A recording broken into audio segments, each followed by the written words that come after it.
Hello అండి, మనం carrot curry చేసుకోవాలంటే క్యారెట్ కట్ చేసి కుక్కర్లో బాయిల్ చేసి ఎక్కువ టైం పడుతుంది. సో సింపుల్గా ఇట్లాగా తురిమేసి చేసుకుందాము.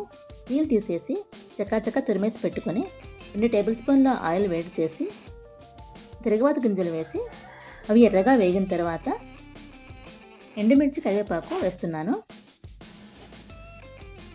తర్వాత పచ్చిమిర్చి ముక్కలు ఇంగువ వేస్తున్నాను.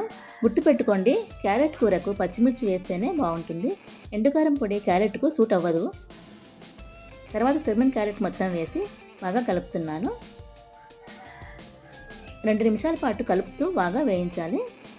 వాటర్ అక్కర్లేదు, పోపులోనే బాగా వేగిపోతుంది. తర్వాత మూత పెట్టి మరో 2 నిమిషాల పాటు మగ్గించాలి.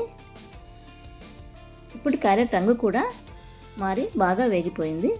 కొంచెం పసుపు, తగినంత ఉప్పు వేసి కలిపి 1/2 స్పూన్ ధనియాల పొడి, 1/2 స్పూన్ జీరా పౌడర్ వేసి బాగా కలిపి ఎండు కొబ్బరి పొడి వేసి కొంచెం పంచదార వేసి బాగా మిక్స్ చేసుకొని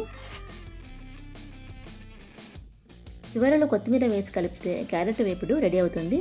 బీట్రూట్, ముల్లంగి, దోసకాయ కూడా ఇదే ప్రాసెస్లోనే చేసుకోవచ్చు. నచ్చితే లైక్ చేయండి.